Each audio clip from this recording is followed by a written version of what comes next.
Imagine living in a world carved from rock, where your home is a cave, and the mountain is your only provider. This isn't a story from centuries ago. For families in the heart of Afghanistan, this is their everyday reality. Today, we journey to the remote mountains of Bamiyan province to witness a life of incredible hardship, resilience, and survival against all odds. What drives families to choose a life in these ancient caves?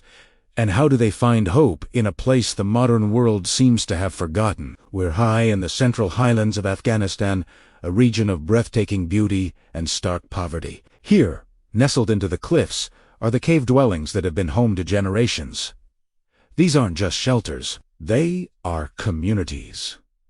But life here is a constant struggle. The nearest source of clean water can be miles away, a daily trek for women and children. Food is scarce, often limited to what little they can grow on small, arid patches of land potatoes, wheat, and not much else.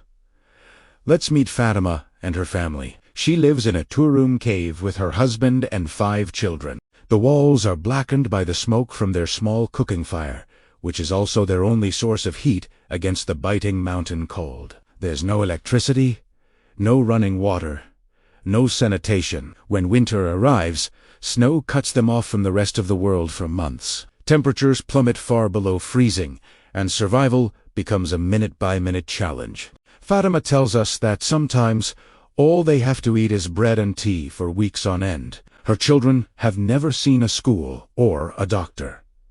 Their playground is the precarious cliff edge. The history of these caves is fascinating. Many of them date back thousands of years, some even connected to the ancient Silk Road.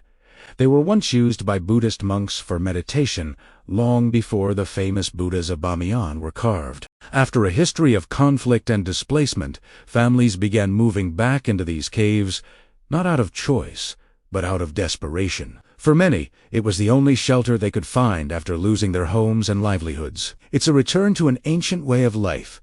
Forced by modern-day poverty, a man named Ahmed, who has lived here his entire life, explains that building a proper house is an impossible dream. The land is either too expensive or simply unavailable. The cave, he says, is free. It is their inheritance and their refuge. But it's not a safe refuge. The risk of collapse is constant, especially during earthquakes or heavy rains. The lack of ventilation leads to respiratory problems from the indoor smoke. Malnutrition is rampant, and children are especially vulnerable to diseases. We watch as a young boy, no older than 7, expertly navigates a steep, rocky path, carrying a heavy container of water. His hands are calloused, and his face shows a seriousness far beyond his years.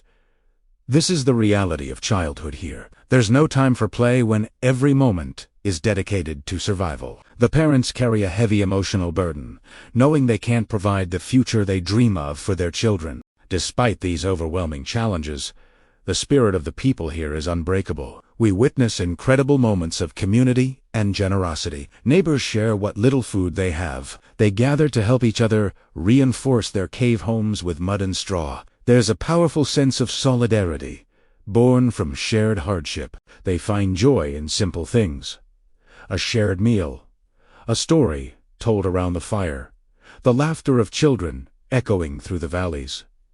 Their connection to the land is profound. They know every rock, every plant, and the rhythm of the seasons. It's a testament to human resilience. We spoke to a local aid worker who occasionally makes the difficult journey here. He tells us that reaching these communities is a logistical nightmare. The roads are often impassable and resources are stretched thin. Organizations are trying to help by digging wells closer to the villages and providing basic food supplies and medical aid.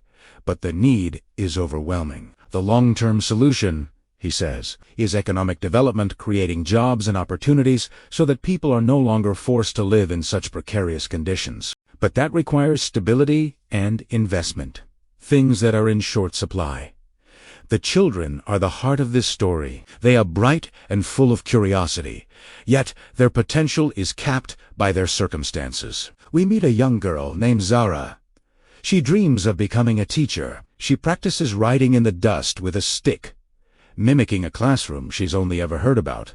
Her dream seems almost impossible from inside this cave, but it's a spark of hope that refuses to be extinguished. It's for children like Zara that a better future is so desperately needed. Her story is a powerful reminder of the human cost of poverty and isolation. As we prepare to leave, the sun begins to set, casting long shadows across the valley.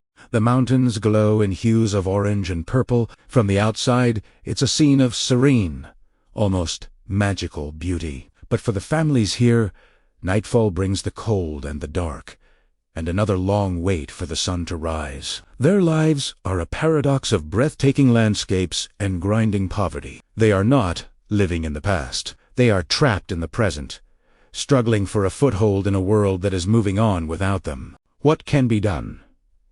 The answer isn't simple. It involves sustained humanitarian aid, infrastructure development, and creating educational and economic opportunities. But the first step is awareness. The world needs to know about these forgotten communities. Their story is not just one of suffering, but of incredible strength, dignity, and the enduring power of the human spirit to survive against all odds. They are a living, breathing part of our shared humanity. Leaving the caves of Bamiyan, we're left with a profound sense of humility. We've witnessed a way of life that is both ancient and tragically modern. The resilience of Fatima, Ahmad, and their neighbors is a powerful lesson. But resilience should not have to be this hard. Every child, like Zara, deserves the chance to dream and to build a life beyond the confines of a cave. Their future depends on us not looking away. Thank you for joining us on this journey. The stories of these families